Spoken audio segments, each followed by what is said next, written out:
¿Tiene alguna importancia el hecho de que celebremos unas fiestas u otras? ¿O ninguna? ¿Dice la Biblia que estamos obligados a santificar determinados días? ¿Fueron tales días instituidos únicamente para el antiguo Israel? ¿Son obligatorios hoy solo para el pueblo judío, mientras los cristianos debemos guardar otras fiestas tales como la Navidad? ¿Cuáles son los días de guardar? El capítulo séptimo del libro de Daniel contiene una profecía asombrosa, el curso de los gobiernos gentiles durante 2500 años a partir de esa fecha. La profecía abre con el antiguo imperio caldeo de Nabucodonosor y descubre los sucesivos reinos mundiales: el imperio persa, el reino greco-macedonio de Alejandro Magno con sus 4 divisiones y por último el formidable imperio romano. De la cabeza de una bestia que representa al imperio romano salen 10 cuernos, símbolos de las 10 resurrecciones de dicho imperio, resurrecciones que se han sucedido desde su caída hasta el momento actual y que han de continuar hasta la venida de Cristo. Entre los 10 gobiernos del mundo occidental a partir de la caída de Roma surgió otro cuerno pequeño que parecía más grande que sus compañeros. En otras palabras, se trataba de un gobierno más pequeño, pero que dominaba a los demás. Los estudiosos de las profecías reconocen en este cuerno pequeño a una grande jerarquía religiosa. El versículo 25 de la misma profecía dice que tal jerarquía pensará en cambiar los tiempos y la ley. Esta misma potencia se menciona de nuevo en el capítulo 17 de Apocalipsis, donde aparece reinando sobre los reyes y los reinos del mundo y persiguiendo a los santos verdaderos.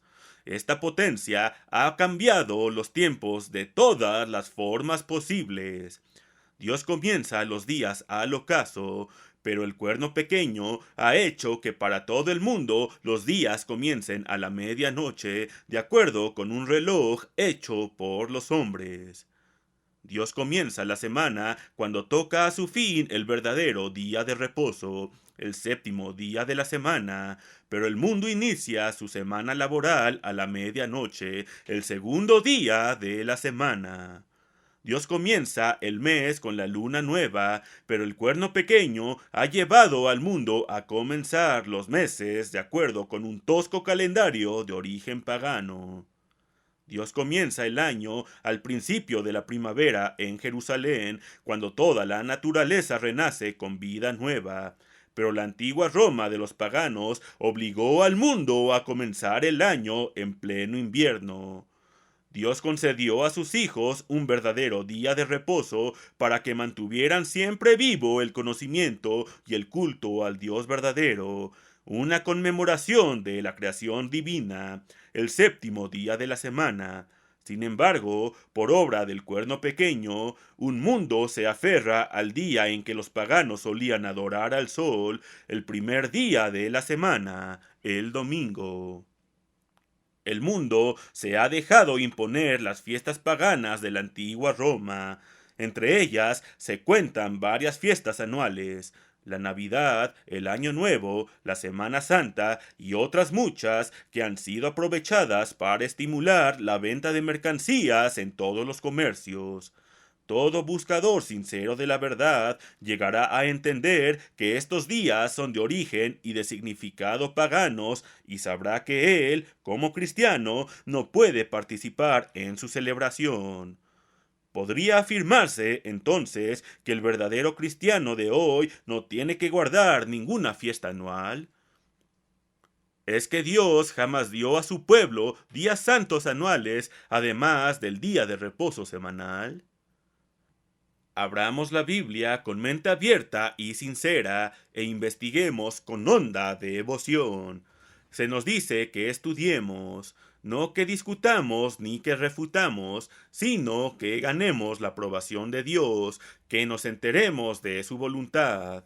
Como cristianos, se nos manda a crecer tanto en gracia como en conocimiento. Pasemos a 2 de Pedro, capítulo 3, versículo 18. Segunda de Pedro, capítulo 3, versículo 18.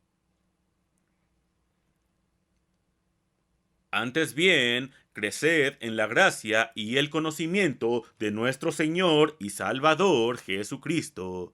A Él sea la gloria ahora y hasta el día de la eternidad. Amén.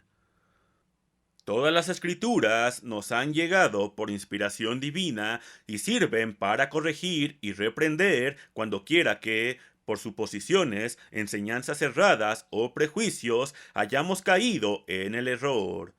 Casi todo el mundo cree que los días de fiesta y de reposo anuales guardados por la antigua Israel han sido abolidos. No obstante, la historia eclesiástica revela que la verdadera iglesia, en sus principios, continuó observando estos días santos instituidos por Dios durante unos 400 años después de la resurrección.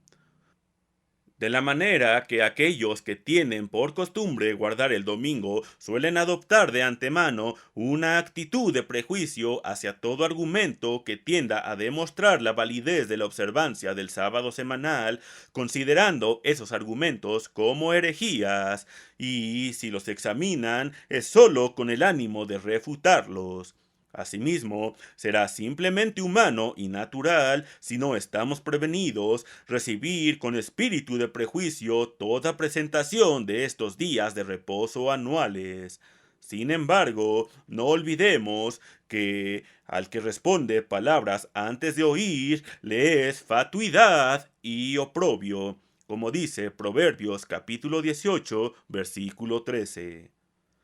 Por lo tanto, sometámonos voluntariamente a Dios, entreguémonos con el corazón libre de prejuicios, con la mente abierta y deseosa, no de ratificar nuestros propios conceptos, sino de encontrar la verdad. Con reverencia ante la palabra sagrada, pidamos humildemente a Dios que nos conceda la guía de su Espíritu Santo. Y en esta actitud devota, sumisa, anhelante, pero al mismo tiempo prudente y cuidadosa, estudiemos esta cuestión analizándolo todo.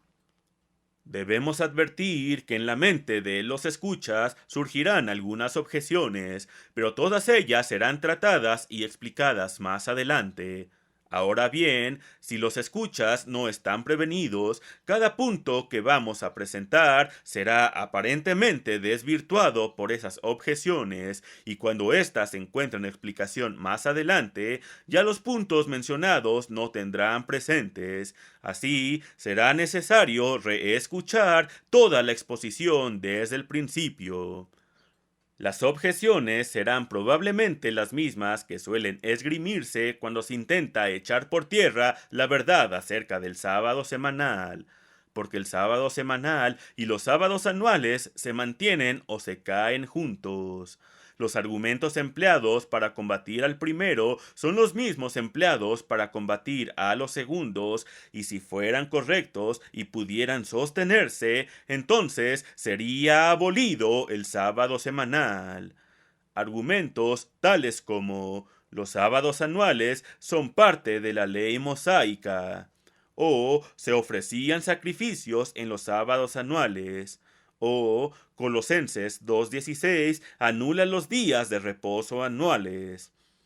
Todos estos carecen de todo fundamento bíblico, porque los sábados anuales no fueron parte de la ley mosaica, sino que se instituyeron antes de ser dictados los mandatos ritualistas de dicha ley. El hecho de que se ofrecieran sacrificios en el sábado semanal no anula la observancia del mismo. Es de notar que todos los días del año se ofrecían sacrificios.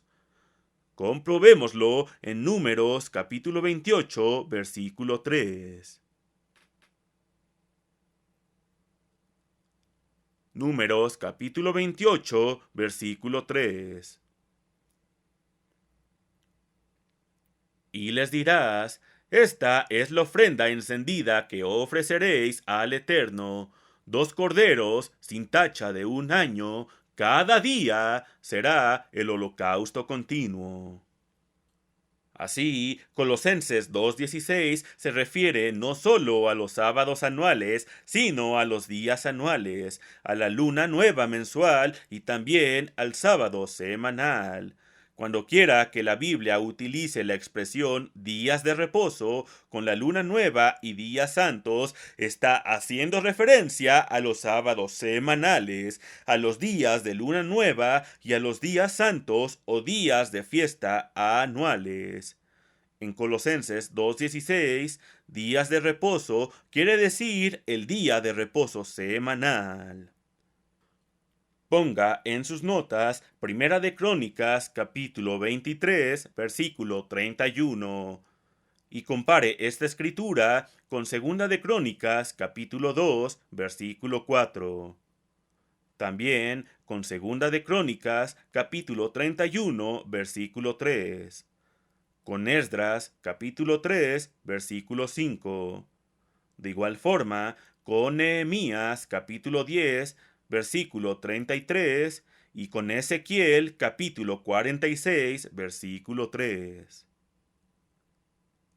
Si la epístola a los colosenses invalida lo uno, entonces también abroga lo otro.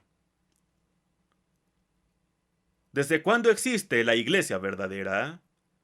En Hechos capítulo 7, versículo 38, se habla de la congregación en el desierto. Esta palabra, congregación, que aparece en el Antiguo Testamento, tiene exactamente el mismo significado que la palabra iglesia empleada en el Nuevo Testamento. Ambas corresponden a la palabra eclesia de la versión original griega de los 70. Israel era al mismo tiempo iglesia y estado.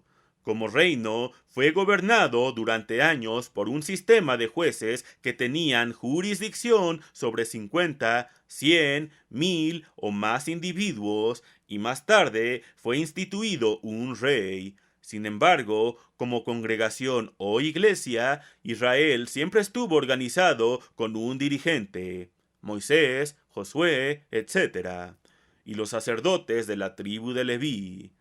La ley mosaica contenía aquellos preceptos ritualistas o ceremoniales que se agregaron al pacto antiguo por razón de las transgresiones. Estuvieron en vigencia hasta la llegada de Cristo y su objeto era enseñar e inculcarle al pueblo el hábito de la obediencia. Se trataba de ofrendas de carne y vino, diversos lavatorios, mandatos físicos. También existían los sacrificios como sustitutos del sacrificio de Cristo. En el capítulo 12 de Éxodo leemos que mientras los hijos de Israel se hallaban aún en Egipto, es decir, mucho antes de haberse dictado la ley mosaica y mucho antes de que Dios hubiese revelado a Moisés y a los israelitas que celebraría con ellos el pacto antiguo, los días de reposo anuales ya se estaban observando. En el capítulo 23 de Levítico hay un resumen de estos días santos o fiestas fijas anuales. Ahora bien, cuando Dios creó el sábado para el hombre, le imprimió un gran significado y un objetivo. A su iglesia en el desierto le dijo que el sábado sería una señal entre él y su pueblo. Una señal de Dios es una prueba sobrenatural de identidad. Es aquello por lo cual sabemos que Él es Dios. ¿Cómo nos lo demuestra? Porque en 6 días hizo el Eterno los cielos y la tierra, y en el séptimo día reposó. Es una conmemoración de la creación, y la creación es la prueba de que Dios existe. La creación identifica a Dios. El sábado es una conmemoración semanal de la creación, un recuerdo constante del poder de creación que tiene Dios. Por lo tanto, nos identifica a Dios y mantiene vivos en nosotros el recuerdo y el culto del Dios verdadero. Ningún día fuera del séptimo de la semana puede estar cargado con tanta significación. fue instituido con el fin de mantenernos fieles en rendir culto al único Dios verdadero, para librarnos de la idolatría. En forma análoga, cuando Dios, en su sabiduría, instituyó 7 sábados anuales para su iglesia, lo hizo con un gran propósito.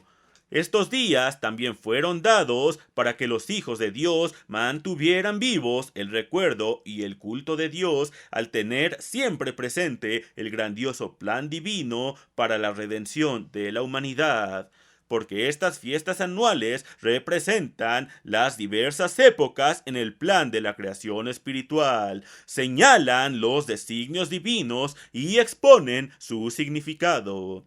En estas fiestas anuales se figuraba, año tras año, toda la historia de la regeneración espiritual.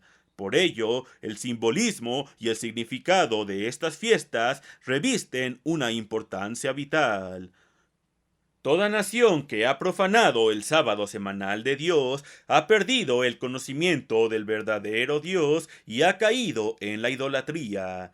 Este es un hecho histórico. Solo la nación que guardó el sábado fue la única que mantuvo vivos la memoria y el culto del Dios verdadero, y ello únicamente mientras guardó este día. Una vez que el antiguo Israel comenzó a profanar el sábado, comenzó también a rendir culto a los ídolos. De la misma manera, cuando en esta época del Nuevo Testamento las naciones han dejado de observar los sábados anuales, han perdido el conocimiento del verdadero plan que tiene Dios para reproducirse.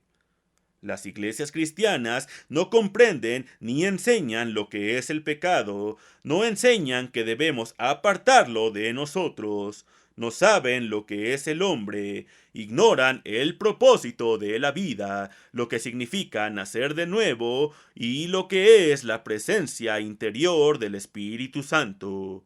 No comprenden que la obra de la Iglesia de Dios hoy no es convertir al mundo, sino proclamar el Evangelio del Reino para testimonio, llevar una vida dedicada a vencer el pecado y resistir hasta el final, y que los vencedores reinarán con Cristo en calidad de reyes y sacerdotes. No comprenden que Cristo vendrá de nuevo, y quienes sí predican la segunda venida ignoran su verdadero significado y su finalidad.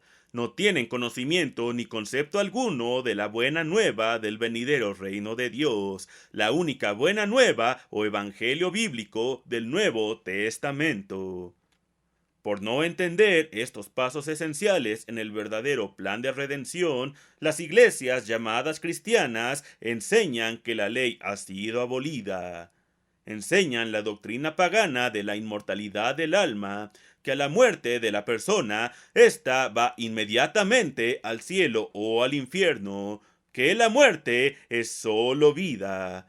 Y esto es una confusión.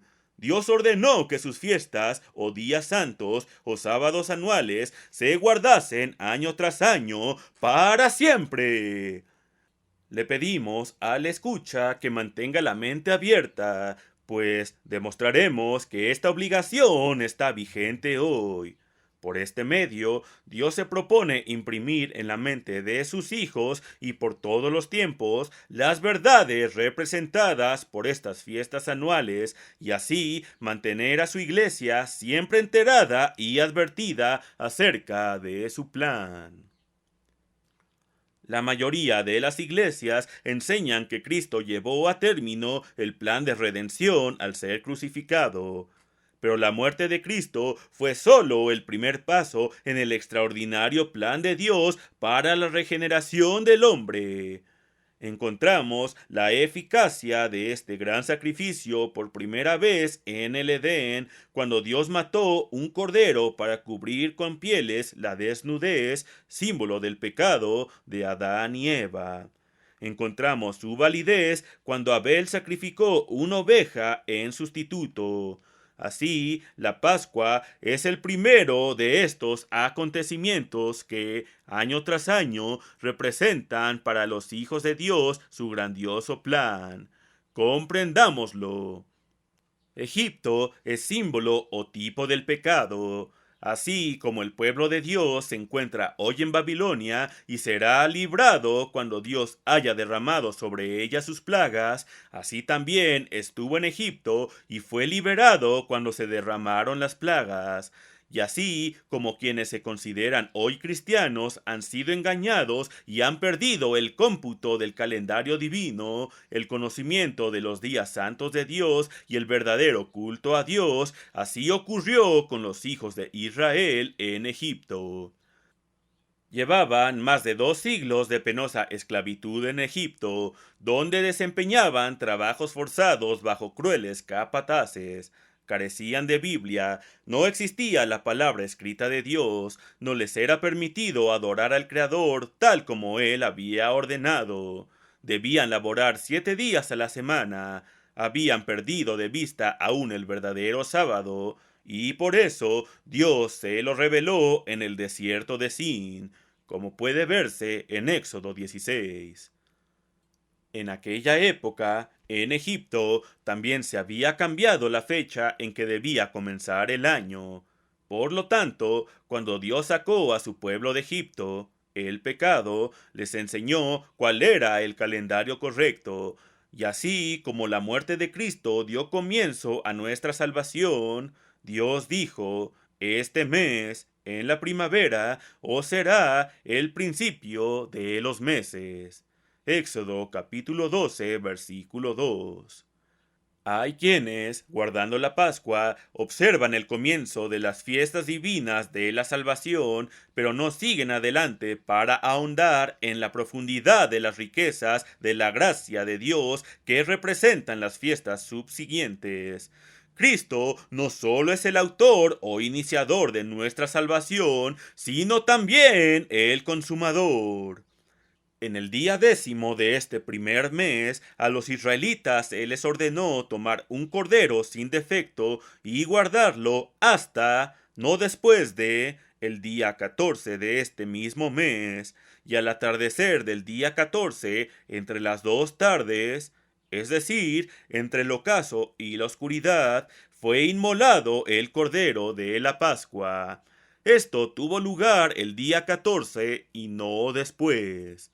La sangre del cordero fue derramada para simbolizar el futuro sacrificio de Cristo. Aquella noche los israelitas comieron la carne. A la medianoche vino el ángel de la muerte, pero pasó por alto toda casa donde se encontraba la señal de la sangre. En este punto es necesario tomar nota de ciertos detalles sumamente importantes que quizá el escucha no haya advertido. Con ellos se demuestra que la Pascua debe guardarse el día 14 y no el 15. Veamos Éxodo capítulo 12. Iniciemos en el versículo 6. Se inmolará el cordero entre las 2 tardes. Versículo 8. Aquella noche comerán la carne. Aún es el día 14. Versículos 9 al 11. Se describe la manera de cómo debe asarse y comerse la carne. Todavía es la misma noche del 14. Versículo 12. Pues yo pasaré aquella noche por la tierra de Egipto y heriré a todo primogénito. La misma noche del 14. Ahora leamos cuidadosamente el párrafo que comienza con el versículo 21. Aquí encontramos instrucciones detalladas sobre cómo había de untarse la sangre en los dinteles de las puertas. Ello se hizo, como mencionamos previamente, durante la noche del 14. Leamos cuidadosamente el versículo 22. Untad el dintel y los 2 postes con la sangre que estará en el hebrillo, y ninguno de vosotros salga de las puertas de su casa hasta la mañana. Esto es muy importante. Nadie podía salir de su casa aquella noche. Los israelitas permanecieron encerrados hasta la mañana siguiente. Estuvieron dentro de sus casas toda la noche. Ahora pasemos al versículo 29. A la medianoche del día 14, Dios hirió a todo primogénito en Egipto. Versículo 30. Faraón se levantó aquella noche, después de que el ángel de la muerte había pasado, desde luego, es decir, después de la medianoche. Hizo llamar a Moisés y a Aarón. Ello tomó algún tiempo, pero aún era de noche. Versículo 33. El pueblo egipcio se daba prisa para sacar a los israelitas. Versículo 35. Los israelitas pidieron a los egipcios alhajas de plata y oro y vestidos, y los despojaron. ¿Cuándo? Ciertamente requirieron varias horas para pedir prestado de los egipcios y despojarlos. Los israelitas habitaban en la tierra de Gosén, alejados de los egipcios. Además, se les había prohibido abandonar sus casas antes del amanecer. Por lo tanto, tomaron prestado y despojaron durante las horas del día 14. Ahora bien, tomemos nota de algo muy importante. Los israelitas no abandonaron la tierra de Egipto hasta aquella noche, el 15 de Aviv. Notemos el párrafo compuesto por los versículos 40 al 42. En el mismo día, todas las huestes del Eterno salieron de la tierra de Egipto. Es noche de guardar para el Eterno, por haberlo sacado en ella de la tierra de Egipto. Esta noche deben guardarla para el Eterno todos los hijos de Israel en sus generaciones. Ahora bien, ¿cuál es la noche que debe guardarse? Aquella en que salieron de Egipto. Y no salieron durante el día 14, sino cuando ese día había terminado, una vez puesto el sol, es decir, la noche siguiente, el 15 de Aviv. Y esa noche, el 15 de Aviv, debemos observarla perpetuamente. Los versículos siguientes, a partir del 43, constituyen un nuevo párrafo que se refiere de nuevo a la Pascua, el día 14. Ahora veamos Deuteronomio capítulo 16, versículo 1. Guardarás el mes de Aviv y harás Pascua al Eterno tu Dios, porque en el mes de Aviv te sacó el Eterno tu Dios de Egipto de noche.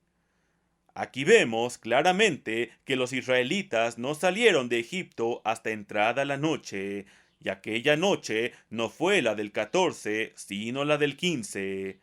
¿Hacen falta más pruebas?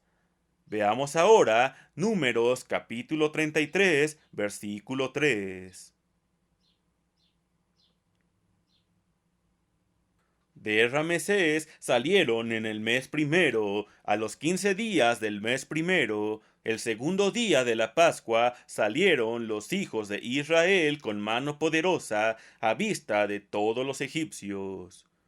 No puede ser más claro. Hay quienes sostienen que el cordero fue sacrificado entre la tarde y el ocaso del 14, es decir, alrededor de las 3 de la tarde, cuando estaba por terminarse el día, que lo comieron esa noche del 15, por lo cual afirman que ahora debemos tomar la Pascua el 15 también, y que salieron de Egipto esa misma noche. Semejante teoría carece de fundamento porque no concuerda con las escrituras concernientes ni con el capítulo 12 del Éxodo. Se había prohibido a los israelitas abandonar sus casas aquella noche después de comer el cordero.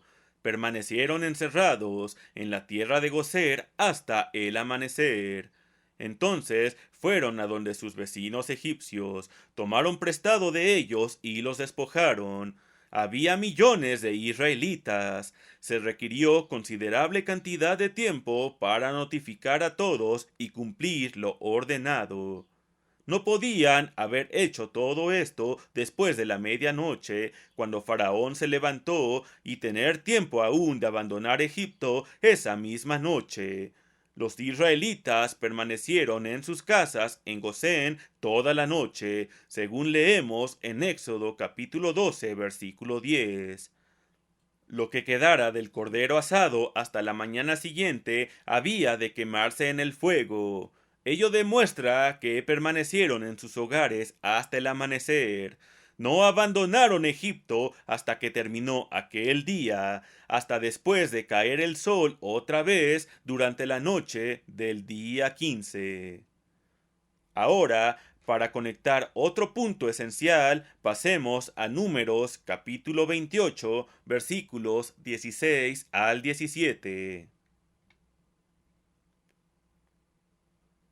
A los 14 días del mes, no después, será la Pascua del Eterno, y a los 15 días, no antes, de este mes, la fiesta solemne. Por 7 días se comerán panes sin levadura.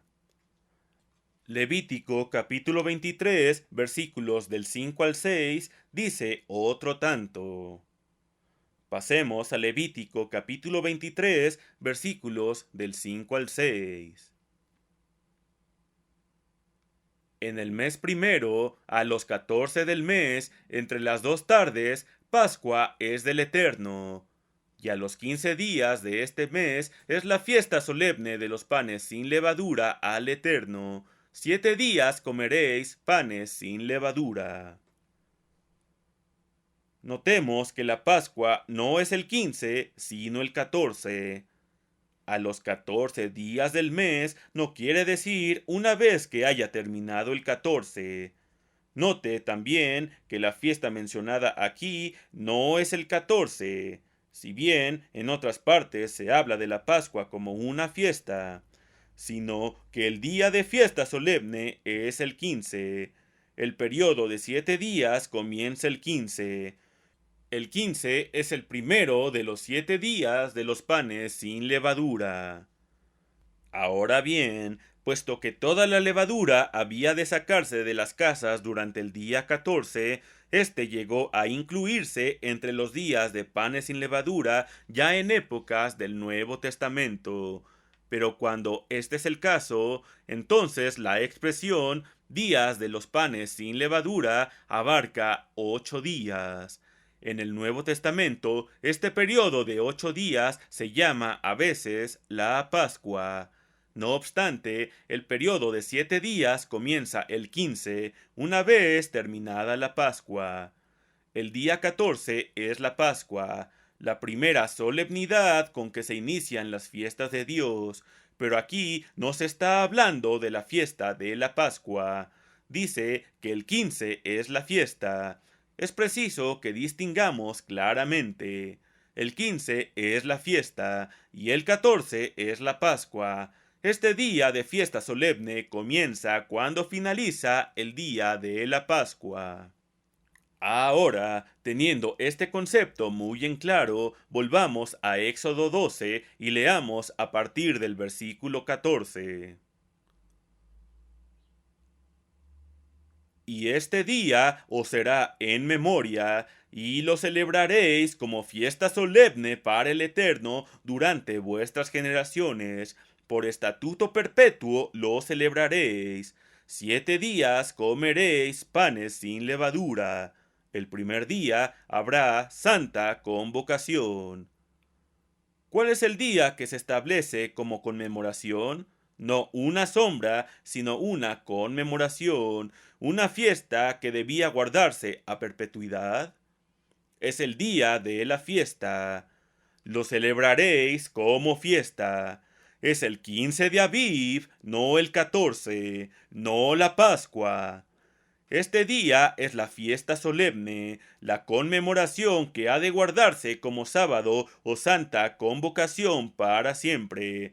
Se incluyen 7 días y hemos demostrado que el periodo de 7 días comienza el 15, inmediatamente después de la Pascua. En el mes primero, a los 14 días del mes, será la Pascua, y a los 15 días de este mes, la fiesta solemne. 7 días, como dice Números capítulo 28, versículos 16 y 17. Muchos han creído que el día mencionado en esta escritura y ordenado para siempre fue la Pascua, pero no es así, sino el 15. Ahora bien, este día, el 15, se establece como santa convocación. Veamos en el diccionario. Convocar es hacer venir. Es una reunión de gente cuya presencia es ordenada bajo poder y autoridad. Una convocación santa es una reunión por autoridad divina para fines de culto. El sábado semanal es una convocación santa, lo mismo que el día 15 de Aviv. Se exige nuestra presencia por el poder y autoridad de Dios. Continuemos con el versículo 16. El primer día, primero de los 7 o 15 de Aviv, habrá santa convocación, y asimismo en el séptimo día, 21 de Aviv, tendréis una santa convocación, y guardaréis la fiesta de los panes sin levadura, porque en este mismo día, el 15 de Aviv, saqué vuestras huestes de la tierra de Egipto. Por tanto, guardaréis este mandamiento en vuestras generaciones por costumbre perpetua. Ya lo hemos visto. Antes de la ley ceremonial de Moisés, el día establecido como sábado o convocación santa para siempre es el día de fiesta, el mismo día en que los israelitas salieron de Egipto, y aquel día no fue el 14, sino el 15. Este día es una conmemoración, no una sombra de la cruz. Es una memoria de la liberación israelita de Egipto, la cual simboliza para nosotros la liberación del pecado.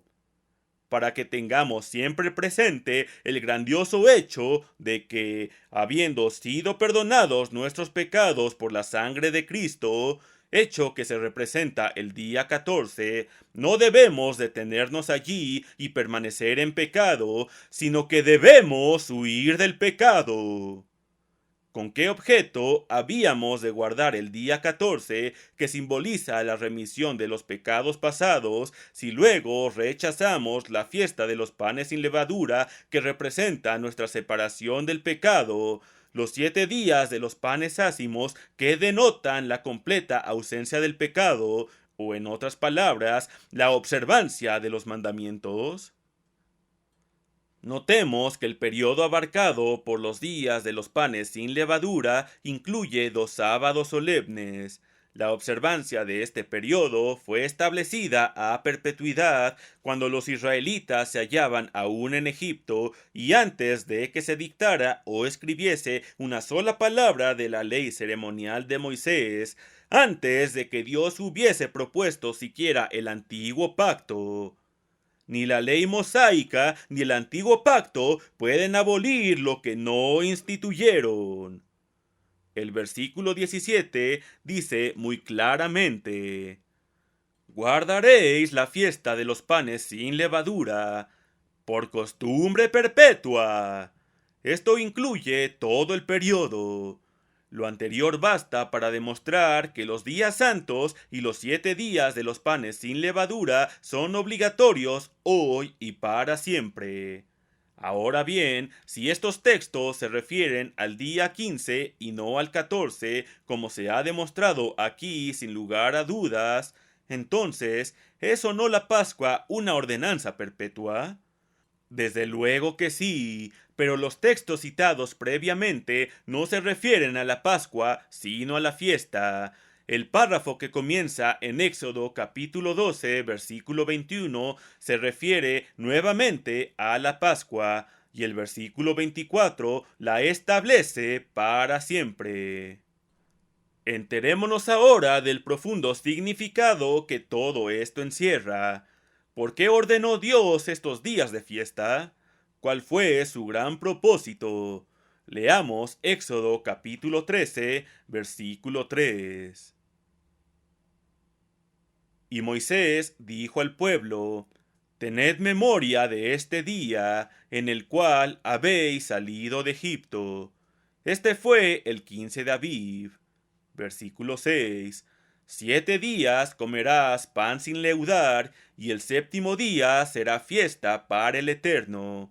Se hace esto con motivo de lo que el Eterno hizo conmigo, una conmemoración, y te será como una señal, es decir, con un significado para el futuro, como una señal sobre tu mano y como un memorial delante de tus ojos. Tiene que ver tanto con obras como con la voluntad. ¿Por qué? Para que la ley del Eterno esté en tu boca. Por tanto, tú guardarás este rito. ¿Ha captado usted el maravilloso significado? ¿Comprende usted el extraordinario propósito de Dios?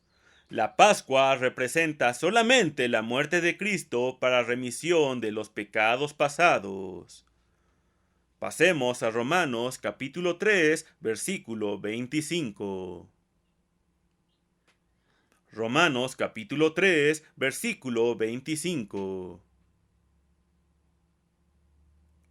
A quien Dios puso como propiciación por medio de la fe en su sangre para manifestar su justicia a causa de haber pasado por alto en su paciencia los pecados pasados.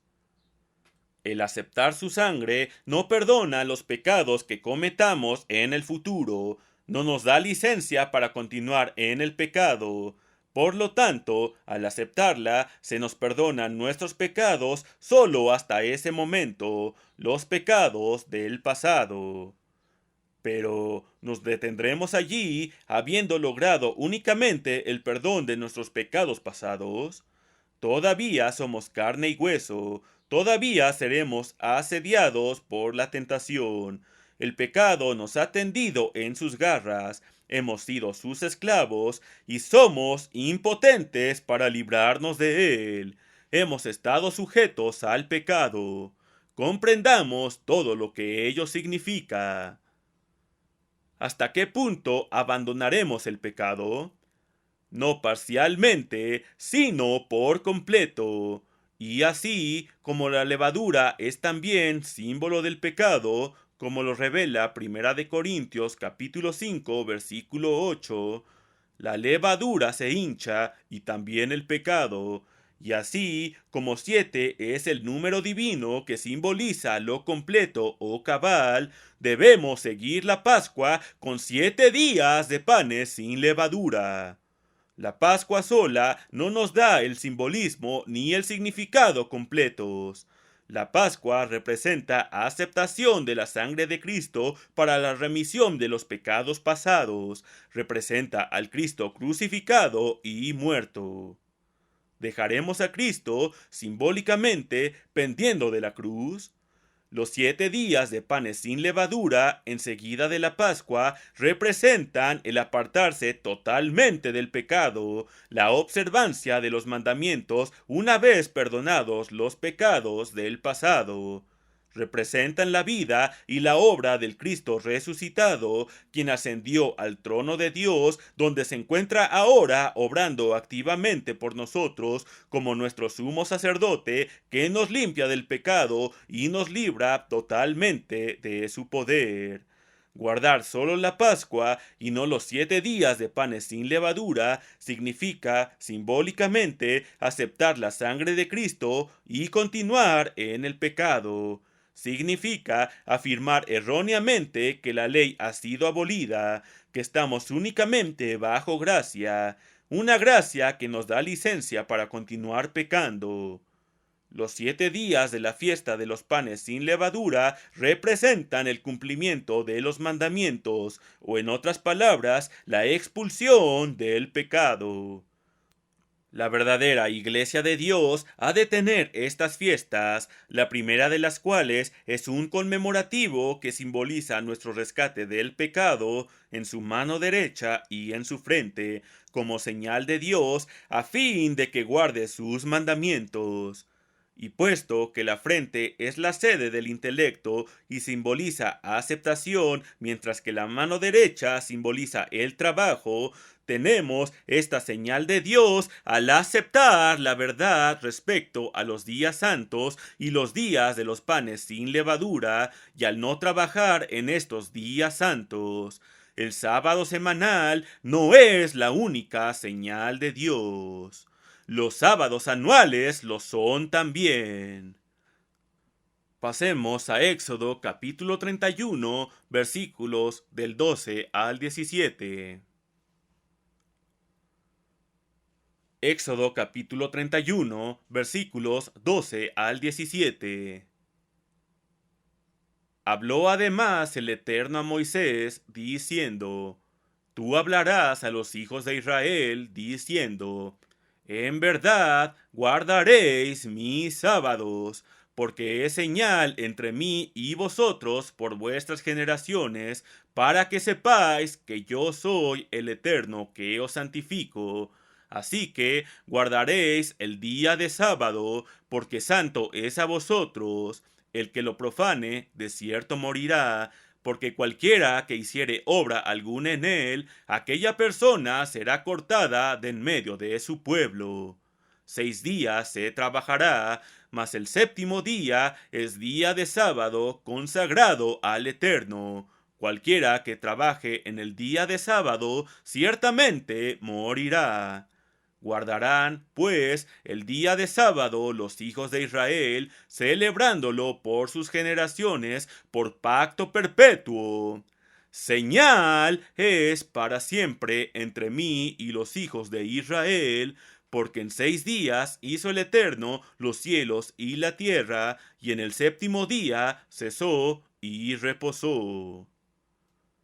Es maravillosa la forma como este mandato representa el plan de redención.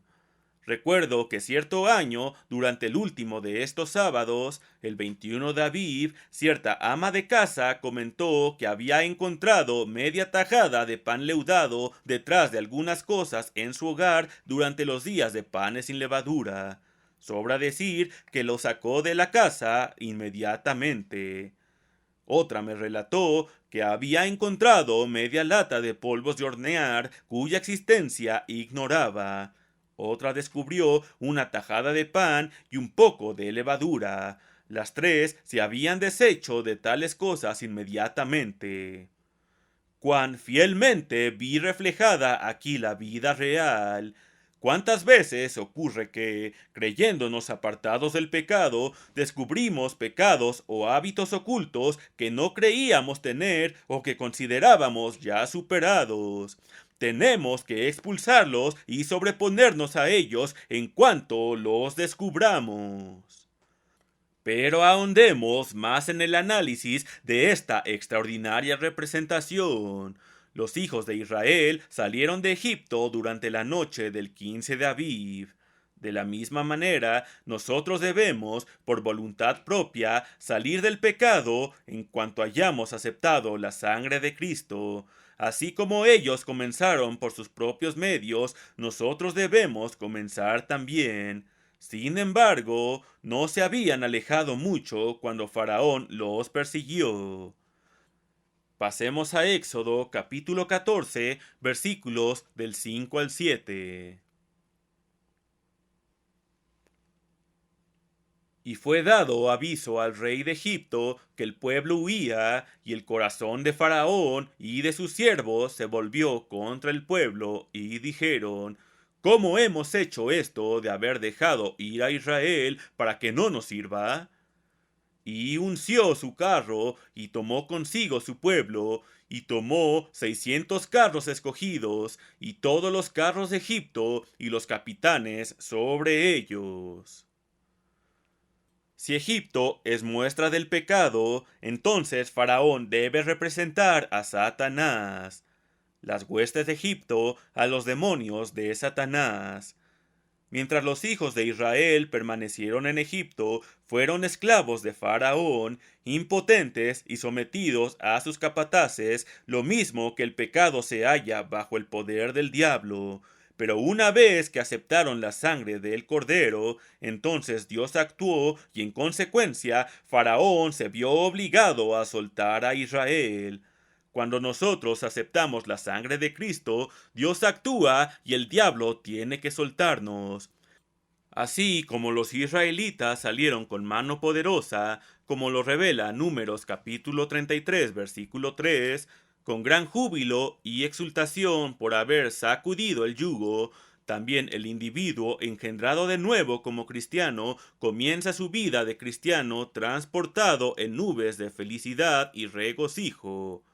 Pero, ¿qué le sucede? El diablo y el pecado se lanzan inmediatamente a la casa de este nuevo Hijo de Dios y el cristiano novato pronto se halla profundamente descorazonado y tentado a abandonar todo y darse por vencido.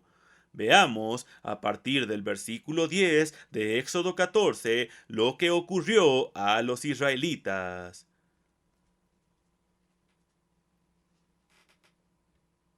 Éxodo capítulo 14, versículo 10. Y cuando Faraón se hubo acercado, los hijos de Israel alzaron sus ojos, y he aquí que los egipcios venían tras ellos, por lo que los hijos de Israel temieron en gran manera y clamaron al Eterno. En cuanto se vieron perseguidos por el formidable ejército egipcio, perdieron el ánimo y el miedo se apoderó de ellos. Comenzaron a rezongar y a quejarse. Vieron la imposibilidad de escapar de Faraón y sus huestes porque eran estos demasiado poderosos. Se hallaban impotentes. Otro tanto nos ocurre a nosotros. Sin embargo, veamos el mensaje que Dios les envió a través de Moisés. No temáis, estad firmes y ved la salvación que el Eterno hará hoy con vosotros, porque los egipcios nunca más para siempre los veréis. El Eterno peleará por vosotros.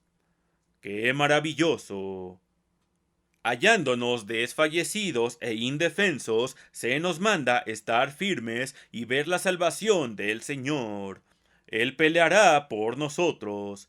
Nosotros no podemos vencer a Satanás ni al pecado, pero Él sí. Es el Cristo resucitado, nuestro sumo sacerdote, quien nos limpiará, nos santificará, nos librará.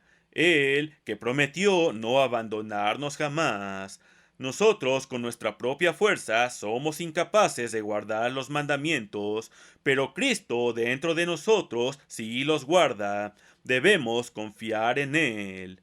Notemos el versículo 19. El ángel que iba delante de los israelitas se colocó luego a sus espaldas, entre ellos y su enemigo, para protegerlos. Entonces Dios separó las aguas del mar rojo, y los hijos de Israel entraron, teniendo las aguas como muro a su derecha y a su izquierda. En Isaías capítulo 55, versículo 1, y en Juan capítulo 7, versículos 37 al 39, las aguas son símbolo del Espíritu Santo. Las aguas vivas de Dios son para nosotros un muro a la derecha y a la izquierda que nos guían por el camino acertado, abren el sendero y nos protegen.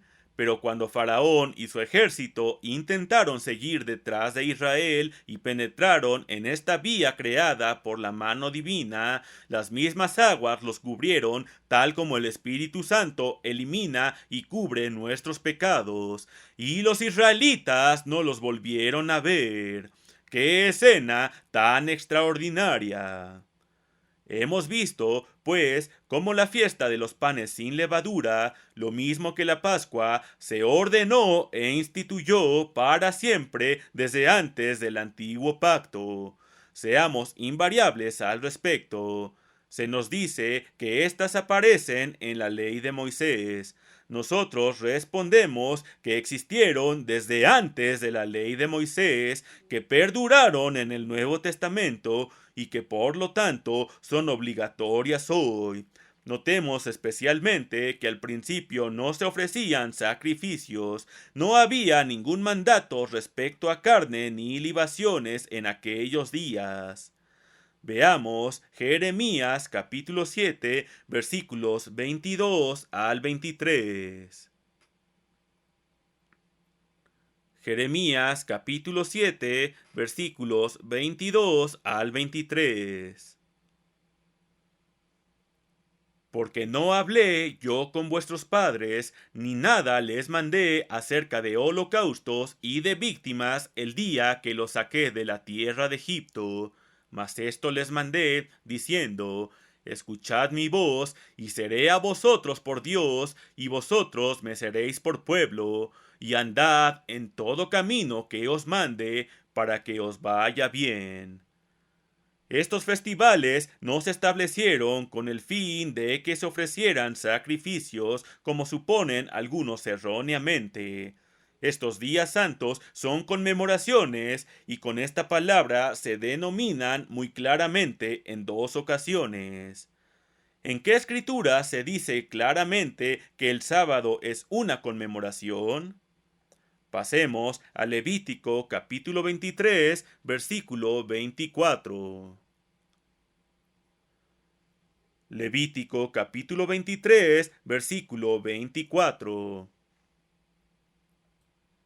Habla a los hijos de Israel y diles: en el mes séptimo, al primero del mes, tendréis día de sábado, una conmemoración al son de trompetas y una santa convocación. También el sábado existió antes de la ley mosaica. Fue santificado al Señor antes de dictarse tal ley. Cuando se instituyó la ley de Moisés, con sus mandatos sobre sacrificios y ofrendas de carne y vino, tales sacrificios y tales ofrendas se establecieron temporalmente hasta que llegara Cristo. Algunos se efectuaban diariamente, otros el sábado semanal, otros el primer día de cada mes y otros en cada uno de los días santos anuales. Pero debemos señalar un hecho importante. Siempre que encontramos la institución de estos sacrificios y ofrendas de carne y vino para los días santos, vemos que se instituyeron también para el sábado semanal. Los mismos capítulos de la ley mosaica que los añaden a las fiestas anuales los añaden igualmente a los sábados semanales. Hay quienes sostienen que los sacrificios ordenados para tales días anulan los días, pero si fuera así, el argumento sería igualmente aplicable para el sábado. Si el argumento abroga lo uno, abroga lo otro también. Los predicadores dominicales afirman que estos sacrificios anulan la observancia del sábado. Nosotros lo negamos. ¿Por qué? Porque la observancia del sábado existió antes de que se añadieran los sacrificios. Otro tanto puede decirse de los días santos. Estos también se establecieron antes de la ley ritualista de Moisés. Examinemos números 28 y 29. Primero, los holocaustos diarios, el sacrificio de mañana y tarde. Segundo, en los versículos 9 al 10, holocaustos de carne y libaciones cada día de sábado. Tercero, versículos 11 al 12, al comienzo de cada mes. Por último, del versículo 16 hasta el final del capítulo 29, los sábados anuales. Ahora bien, sabemos que estos holocaustos y libaciones eran simbólicos y que se abrogaron después. Pero, ¿han sido abrogados los 7 días de la semana? ¿Ha sido abrogado el sábado semanal? ¿Se anuló el primer día de cada mes? A los ojos de Dios, no. Entonces tampoco fueron anulados los días santos del Señor. Los sacrificios eran simbólicos y temporales, se establecieron con la ley mosaica y se abolieron con ella. Pero los días en que se efectuaban no se establecieron con la ley mosaica ni se abolieron con ella. Los días son de guarda obligatoria para siempre. Así como el sábado es una conmemoración, también lo son los días santos. Ahora veremos en el Nuevo Testamento el mandato de guardar estos días de fiesta anuales. Es un mandato más claro y más directo que cualquiera para el sábado anual. Veamos de nuevo Números capítulo 28 versículos 16 al 17. Números capítulo 28 versículos 16 al 17. Pero en el mes primero, a los 14 días del mes, será la Pascua del Eterno, y a los 15 días de este mes, la fiesta solemne, por 7 días se comerán panes sin levadura. Esta fiesta no era el 14, sino el 15. El 14 era la Pascua. Por la noche se mataba el cordero y durante el día se hacían los preparativos para la fiesta. Veamos algunas escrituras. Mateo capítulo 27, versículo 62. Mateo capítulo 27, versículo 62. Al día siguiente, que es después de la preparación, se reunieron los principales sacerdotes y los fariseos ante Pilato. Ahora, Marcos capítulo 15, versículo 42. Marcos capítulo 15, versículo 42. Cuando llegó la noche, porque era la preparación, es decir, la víspera del día de sábado. Lucas capítulo 23, versículo 54.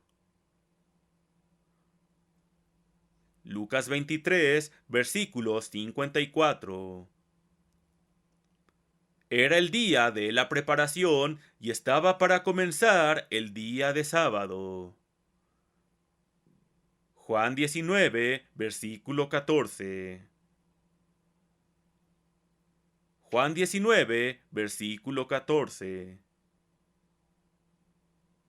Era la preparación de la Pascua y como la hora sexta, entonces dijo a los judíos: He aquí vuestro rey. Notemos que en tiempos de Jesús los judíos celebraban su Pascua un día después, siguiendo la tradición de los ancianos. Juan capítulo 18, versículo 28. Llevaron a Jesús de casa de Caifás al pretorio.